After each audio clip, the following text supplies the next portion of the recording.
నమస్తే. Shaft academy of media arts editing కోర్స్కి స్వాగతం. జనరల్గా ఇంతకుముందు ఫిల్మ్ ఎడిటింగ్ కోర్స్ అనేవాళ్ళము, ఇప్పుడు జస్ట్ ఎడిటింగ్ కోర్స్ అని అంటున్నాం. ఎందుకంటే ఇది డిజిటల్గా మారింది కాబట్టి చాలా డిఫరెన్స్ వచ్చేసాయి. అయితే మనం ఈ ఎడిటింగ్ కోర్సులో డిఫరెంట్ సబ్జెక్ట్స్ని నేర్చుకోవడానికి ప్రయత్నం చేద్దాం. ఇది ఇంట్రడక్షన్ టు ఎడిటింగ్ మాడ్యూల్. ఒక్కొక్క మాడ్యూల్లో మనం డిఫరెంట్ సబ్జెక్ట్స్ని తీసుకొని ఎలాబరేటెడ్గా మాట్లాడుకోవడానికి ట్రై చేద్దాం. చాలామంది ఎడిటింగ్ అంటే ఏముంటుందండి, టూల్ ఉంటుంది కదా, అది నేర్చుకుంటే చాలు కదా, ఈ థియరీలు దానికి సంబంధించిన ఇన్ఫర్మేషన్లు అవసరమా, అది ఎందుకండి మాకు అనుకుంటారు. బట్ ఎడిటింగ్ అనేది 2 షాట్లు పక్కన పెట్టడం కాదు. దాని వెనక సైన్స్ ఉంటుంది, దాని వెనుక ఫిజిక్స్ ఉంటుంది, దాని వెనుక ఎమోషన్ ఉంటుంది. ఇవన్నీ తెలియకుండా ఏదో గుడ్డెద్దు చేలోబడ్డట్టు ఎడిటింగ్ చేసేసాము, నేర్చేసుకున్నాము, 2 షాట్లు పక్కన పెట్టేసాము అనుకుంటే మనము రేపొద్దున ఇండస్ట్రీలోకి వెళ్ళిన తర్వాత అక్కడుండే ప్రొఫెషనల్ ప్రాసెస్కి మనం ఇబ్బందులు పడాల్సి వస్తుంది. అందుకని ఈ ఎడిటింగ్ అనేది అసలు ఏంటి, ఎలా స్టార్ట్ అయింది, సినిమా ఇండస్ట్రీలో ఎడిటింగ్ ఎలా వచ్చింది, తర్వాత టెలివిజన్ కానీ మిగతా ప్రాసెస్ కానీ టూల్ ఏంటి, దానికి థియరీకి రిలేషన్షిప్ ఏంటి, ఇవన్నీ మనం తెలుసుకోవడానికి ప్రయత్నం చేద్దాం. అసలు ఎడిటింగ్ అంటే తెలుగులో మనం కూర్పు అంటాము, ఇంగ్లీష్లో ఒక ఉన్నదాన్ని సెట్ చేసే ప్రాసెస్లో తీసేయడం కానీ కలపడం కానీ మార్చడం కానీ చేస్తే దాన్ని మనం ఎడిటింగ్ అంటాము. Removing, adding and changing the order is editing అనేది మనకి జనరల్గా పెద్దవాళ్ళు చెప్పే ప్రాసెస్. అయితే ఎడిటింగ్ అంటే తీసేయడమేనా? చాలామంది ఎడిటింగ్ అంటే తీసేయడం అండి అనుకుంటారు. ఇప్పుడు నేను డెక్కన్ క్రానికల్లో స్టాఫ్ రిపోర్టర్గా పనిచేశాను, స్ట్రింగర్గా పనిచేసి స్టాఫ్ రిపోర్టర్ నుంచి ఆ తర్వాత డెస్క్ ఇన్ఛార్జిగా కూడా చేశాను. డెస్క్ ఇన్ఛార్జిగా చేసినప్పుడు వాళ్ళు ఎడిటింగ్ గురించి చెప్పేవాళ్ళు మాకు. అంటే పేపర్ మీద how to edit the total news. జనరల్గా ఏమవుతుందంటే యాజమాన్యానికి పనివాడికి మధ్యలో యాజమాన్యం ఎప్పుడు కూడా పనివాడికి తక్కువ డబ్బులు ఎలా ఇవ్వాలి అని ఆలోచిస్తుంది, పనివాడు ఎప్పుడు ఎక్కువ డబ్బులు ఎలా తీసుకోవాలని ఆలోచిస్తాడు. ఆ ప్రాసెస్లోనే యాజమాన్యం అనేది ఎడిటింగ్ టెక్నిక్ని బాగా యూజ్ చేయడానికి ప్రయత్నం చేస్తుంది. నేను స్ట్రింగర్గా పనిచేశాను, అప్పుడు నాకు తెలియదు. స్టాఫ్ రిపోర్టర్గా పనిచేశాను, అప్పటికి కొంచెం తెలిసింది. When I was the desk in charge, అక్కడ నాకు ఎందుకు నాకు ₹10 వచ్చేది, నేను ₹10 న్యూస్ రాసుకొని వెళ్తే నాకు ₹10 ఎందుకు వచ్చేది అనేది అప్పుడు నాకు అర్థమైంది. ఆ తర్వాత నేను న్యూస్ రాసే ప్రాసెస్లో నేను ₹10 సంపాదించడం మొదలెట్టా.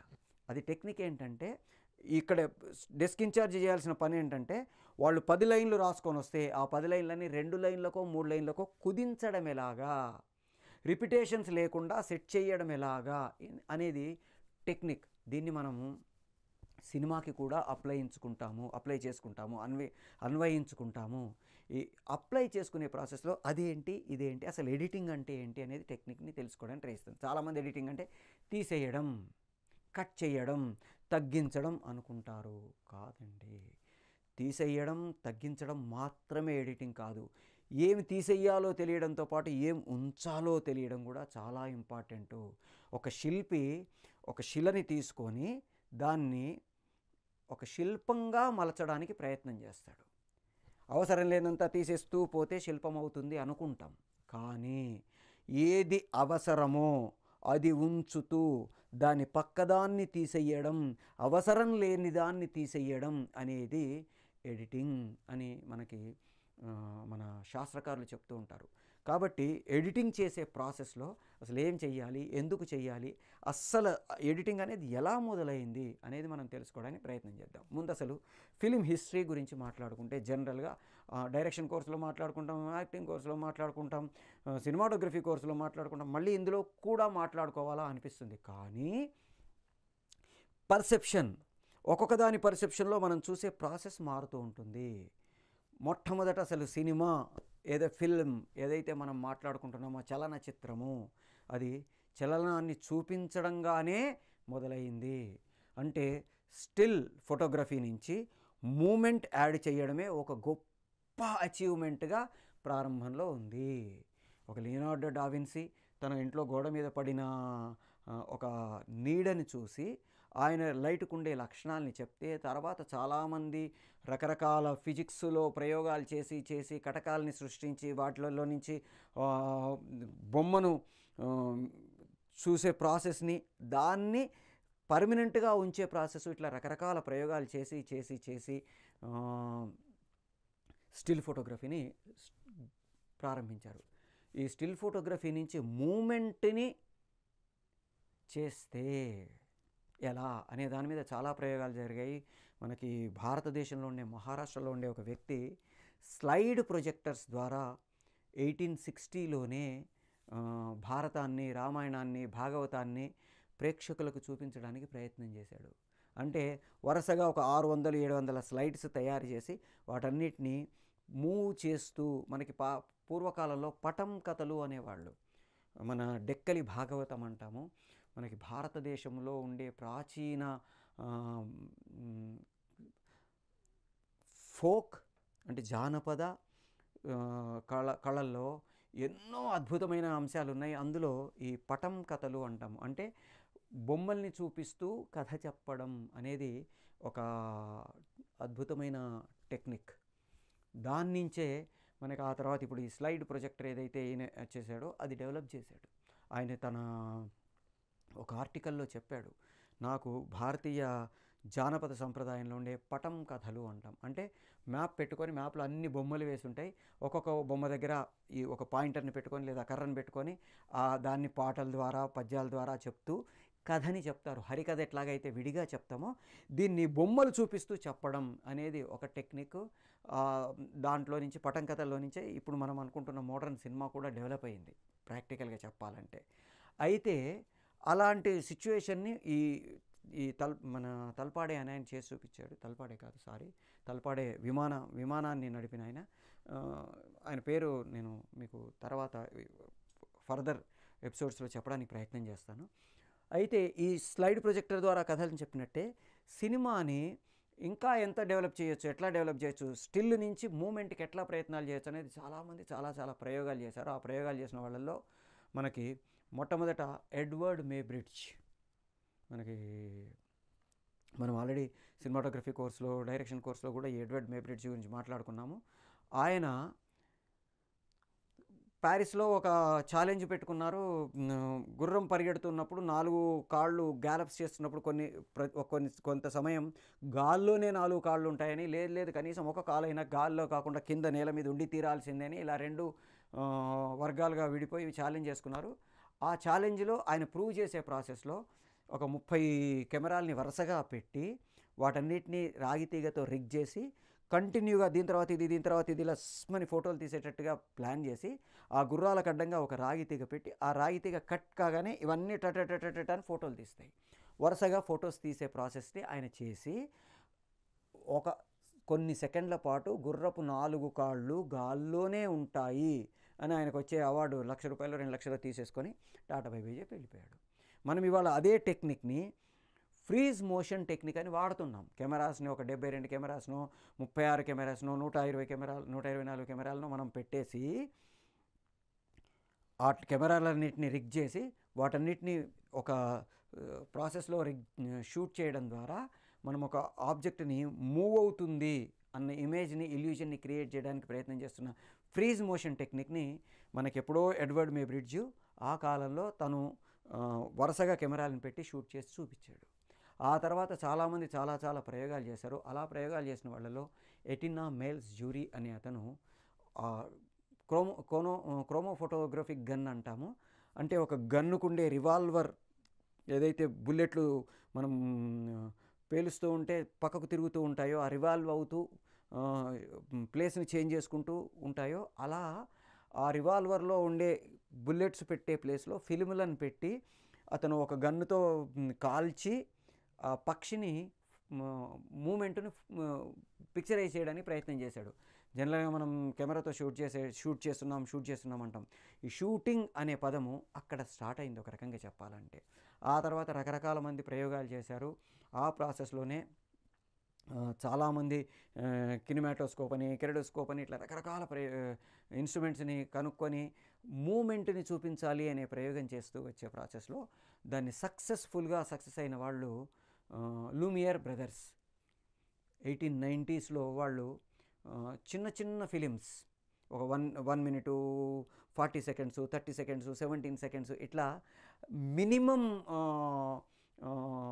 లెంత్ అంటే కెమెరాలో పట్టే ఎంత లెంత్ ఉన్నో అంతే సినిమా అలాంటివి తయారు చేసి రెండు పక్కల చిల్లులు కొట్టి వాటిని తిప్పుకుంటూ సినిమాని చూపించే ప్రాసెస్లో లూమియర్ బ్రదర్స్ అనేవాళ్ళు ప్రపంచం మొత్తం తిరుగుతూ they have started to project the films. అలాగే వాళ్ళు బాంబే వచ్చి బాంబేలో కూడా సినిమాల్ని ప్రదర్శించారు. వాటిని చూసిన దాదాసాహెబ్ ఫాల్కే మనకి భారతదేశంలో సినిమాని చేశారు. ఇదంతా చరిత్ర. అయితే ఆ మొదటి సినిమాలన్నీ కూడా కేవలం ఫిక్స్డ్ ఫ్రేమ్ సినిమాలు అంటాము. అంటే ఒక చోట కెమెరా పెట్టేసి ఆ ప్లేస్లో నుంచి కెమెరా స్టార్ట్ టు ఎండ్ వరకు కంటిన్యూ. ఇలాంటి స్థితి నుంచి ఇంకా ప్రయోగాలు చేసే ప్రాసెస్లో ఎడ్విన్ ఎస్ పోర్టర్ మనకి ప్రపంచ సినిమా చరిత్రను ఒక రకంగా మలుపు తిప్పున వ్యక్తి ఎడ్విన్ ఎస్ పోర్టర్ అని చెప్పొచ్చు. ఏమైందంటే కెమెరా కొత్తగా కొనుక్కోగానే మనకి కోతి కొబ్బరికాయ దొరికినట్టు అనే పదం వాడుతుంటాం జనరల్గా. ఆయన మొదలెట్టేశాడు, తీస్తూ పోయాడు. ఇంటి ముందర కూర్చొని కనబడ్డ దానిలా తీసే ప్రాసెస్లో ఒకరోజు అయితే మనం ఫస్ట్లో మాట్లాడుకున్నట్టు ఆ రెండు పక్కల చిల్లులు డార్క్ రూమ్లో కూర్చొని కొట్టుకునేవాళ్ళు. చేత్తో పంచింగ్ మిషన్తో కొట్టేవాళ్ళు, చిల్లులు కొట్టేవాళ్ళు. స్టార్టింగ్లో పొడిచేవాళ్ళు, ఆ తర్వాత పంచింగ్ మిషన్తో చిల్లులు కొట్టేవాళ్ళు. అయితే ఆ ప్రాసెస్లో డార్క్ రూమ్లో కొట్టాలి, బయట కొడితే ఎక్స్పోజ్ అయిపోతుంది. అందుకని డార్క్ రూమ్లో కొట్టే ప్రాసెస్లో ఇటువైపు చిల్లులకి తేడా వస్తే ఒక్కొక్కసారి ఈ ఫిలిం మడతబడిపోయేది. లోపల తిప్పే ప్రాసెస్లో ఎక్కడో చోట ఇటు తక్కువ స్పీడు ఇటు ఎక్కువ స్పీడు పోతుంది కాబట్టి దీనికి మధ్యలో గ్యాప్ వచ్చేసి మడతబడిపోయేది. అలా షూట్ చేసే ప్రాసెస్లో మడతబడిపోతే ఆపేసి లోపలికి వెళ్ళి మళ్ళీ దాన్ని పెట్టుకొని వచ్చి మళ్ళీ షూట్ చేశాడు. ఆ ప్రాసెస్లో ఆయన అబ్జర్వ్ చేసింది ఏంటంటే, ఆయన ముందు తీస్తున్నప్పుడు ఒక కారు ఉంది, రెండోసారి తీస్తున్నప్పుడు ఒక ఎడ్ల బండి ఉంది. ఈ కారు ట్రిక్కుమని ఎడ్ల బండిగా మారి వెళ్ళిపోయింది. దీన్ని చూసి షాక్ తిన్నాడు. అరే భలే ఉంది, రెండు షాట్లని పక్కన పెడితే వేరే ఫీలింగ్ వస్తుంది, జర్క్ వచ్చినా రెండు పక్కనే ఉన్నాయి, కంటిన్యూ అవుతుంది అని ఒక ఫీలింగ్ కలుగుతుంది అని ఆయన అర్థం చేసుకొని ఆయన ఈ కట్ చేసే ప్రాసెస్లో సినిమాని చిన్న లెంత్ నుంచి కొంచెం లెంత్ పెంచి ఆయన సినిమా చేశాడు. The life of an American fire man అని ఫస్ట్ ఎడిట్ చేసిన సినిమా 3 ముక్కలుగా కట్ చేసుకొని ఒక సెట్ వేసుకొని, ఈ సెట్లో ఫైర్ మ్యాన్ బయలుదేరిన షార్ట్స్ కొన్ని తీసుకొని ఇక్కడికి రీచ్ అయిన తర్వాత నిచ్చెనలో పెట్టుకొని లోపలికి వెళ్ళడం తీసేశారు. మళ్ళీ రక్షించి బయటికి రావడం తీసేశారు. తర్వాత కెమెరా మొత్తం తట్టాబుట్టా సదిరి లోపలికి వెళ్ళి వీడు బయటిలో నుంచి లోపలికి దిగడం, రక్షించడం, మళ్ళీ బయటికి పంపించడం తీసి ఫస్ట్ లోపలికి వెళ్ళడం షాట్, తర్వాత రక్షించిన షాట్, తర్వాత బయటకు వచ్చిన షాట్, 3 షాట్స్గా 3 భాగాలుగా దీన్ని ఎడిట్ చేసి మొట్టమొదటి స్క్రీన్ ప్లే, మొట్టమొదటి ఎడిటింగు, మొట్టమొదటి ప్రొడక్షన్ సినిమాగా ఎడ్విన్ ఎస్ పోర్టర్ తాలూకు life of an American fire man చాలా ఫేమస్ అయింది. ఆ తర్వాత 1909 వరకు వచ్చేసరికి D.W. గ్రిఫిత్, నిజంగా చెప్పాలంటే father of the modern film అని కూడా ఆయన అనొచ్చు. ఆయన ఈ ఎడిటింగ్ మీద చాలా ప్రయోగాలు చేసి కట్ చేసి పక్కన షార్ట్స్ని పెట్టి మనం అద్భుతమైన సినిమా కథని చెప్పొచ్చు, భలేగా చెప్పొచ్చు అని ఒక కంటిన్యూటీ, ఒక మూమెంటు, ఒక విజువలు, ఒక ప్రజెంటేషను, వీటన్నిటినీ ఆయన కలిపి ఒక బ్యూటిఫుల్ చిన్న సినిమా లవ్ ఆఫ్ గోల్డ్ అని ఒక సినిమా చేశాడు. జస్ట్ 1 మినిట్ 1.5 మినిట్ 2 మినిట్స్ లోపు ఉంటుంది సినిమా. లవ్ ఆఫ్ గోల్డ్ అని ఒక చిన్న మెసేజ్ పెట్టుకొని మరీ చేశాడు. ఏంటంటే ఒక అమ్మాయి తవ్వేసి బంగారాన్ని సంపాదించుకోవాలని ప్రయత్నిస్తుంది. అయితే ఆ అమ్మాయి వచ్చి ఒకటి దగ్గర డబ్బులు పెట్టి పనిముట్లన్నీ కొంటుంది, పార, తర్వాత కర్ర, ఇవన్నీ కొనుక్కొని అడవిలోకి వెళ్ళి అన్ని చోట్ల తవ్వేసి ఆ నీళ్ళನ್ನು జల్లెడబట్టేసి ఏమన్నా బంగారం దొరుకుతుందేమో తిరిగి ఇంకా అలసిపోయి ఇచ్చి నేను తప్పు చేశాను, నేను బంగారం కోసం ప్రయత్నం చేస్తున్నాను, కాదు నేను కష్టపడి సంపాదించుకుంటాను తప్ప ఈ బంగారాలు నాకు అక్కర్లేదు అని వచ్చి ఎక్కడైతే ఈ పనిముట్లు ఇవన్నీ తీసుకుందో వాడి దగ్గరే పని మనిషిలాగా జాయిన్ అయ్యి ఊడవడాలు ఇవన్నీ చేస్తుంది. ఓ వ్యక్తి వచ్చి నాకు ఫలానా ఏదో సాక్సులు తయారు చేసి పెడతారా అని అడుగుతాడు. ఈ అమ్మాయి చేస్తుందని వాళ్ళు చెప్తారు. ఈ అమ్మాయి ఇవాళ చేయలేను, నేను ఒక 3-4 రోజులు ఆగిరా అని చెప్తుంది. సరే అని వాడు వెళ్ళిపోతాడు. ఆ అమ్మాయి వాటిని తయారు చేసి అద్భుతంగా రెడీ చేసి అతని కోసం ఎదురు చూస్తుంటుంది. అతను వచ్చి ఆ సాక్సుల్ని చూసి గోల్డ్ ఇచ్చి సాక్సుల్ని తీసుకుంటాడు, బంగారాన్ని ఇచ్చి సాక్సుల్ని తీసుకుంటాడు. అంటే కష్టపడితే మనం సంపాదించుకోవచ్చు, బంగారం కోసం తవ్వకాలు జరుపుతూ వెళ్ళకూడదు, నీ కష్టంలోనే నీ ఫలితం ఉంటుంది అని 1909లో మనకి డిడబ్ల్యూ గ్రిఫిత్ చెప్పాడు. ఆ తర్వాత ఆయన చేసిన చాలా సినిమాలు, బర్త్ ఆఫ్ నేషన్ కావచ్చు, ఇట్లాంటివన్నీ చాలా చాలా పేరు ప్రఖ్యాతులు పొందాయి. ఆ తర్వాత చాలామంది పుడోకిన్, తర్వాత సెర్జీ ఐసెన్స్టీన్ ఇట్లాంటి వాళ్ళు ఎడిటింగ్ మీద చాలా చాలా వర్క్స్ చేశారు.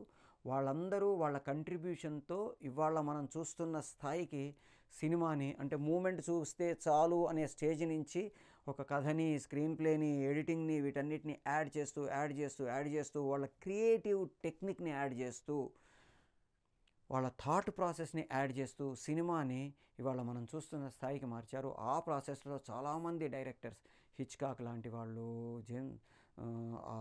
చాలామంది వాళ్ళ డిడి మిసిబిల్లి, ఇట్లా చాలామంది డైరెక్టర్స్ వాళ్ళ కంట్రిబ్యూషన్తో ఒక్కొక్క దశలో, ఒక్కొక్క దశకంలో, ఒక్కొక్క దశలో సినిమా తాలూకు స్థాయిని, సినిమా తాలూకు క్వాలిటీని, సినిమా తాలూకు క్వాంటిటీని పెంచుతూ ఇవాళ మనం చూస్తున్న డిజిటల్ స్థాయికి మార్చారు. జేమ్స్ కెమెరూన్ లాంటి వాళ్ళు మన దగ్గర, విశ్వనాథ్ గారు, రాజమౌళి గారు, రాఘవేంద్రరావు గారు, కోదండరామరెడ్డి గారు, దాసనారాయణరావు గారు, ఇట్లా చాలామంది దర్శకులు వాళ్ళ కంట్రిబ్యూషన్తో, వాళ్ళ తెలివితేటలతో, వాళ్ళ క్రియేటివ్ని యాడ్ చేస్తూ ఇవాళ మనం చూస్తున్న ఏదైతే మోడర్న్ ఫిల్మ్ ఉందో, డిజిటల్ ఫిల్మ్ ఉందో, ఆ స్థాయికి మారుస్తూ వచ్చారు.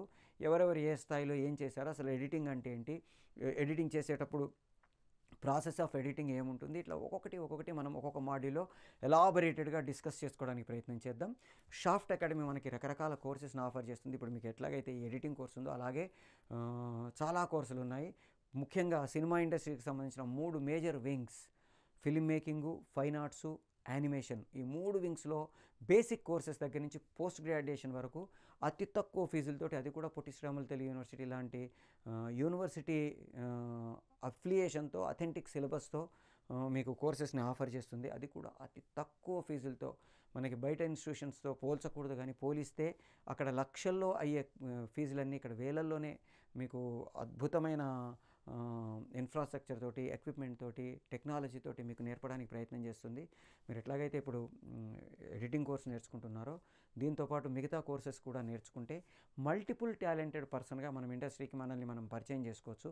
ఎప్పుడైనా సరే ఒక టాలెంట్ కంటే మల్టిపుల్ టాలెంట్స్ ఉంటే తొందరగా మనం సక్సెస్ని రీచ్ అయ్యడానికి అవకాశం ఉంటుంది. కాబట్టి మీరు ఈ ఎడిటింగ్ కోర్స్తో పాటు మిగతా కోర్సులు కూడా నేర్చుకోవడానికి ట్రై చేయండి.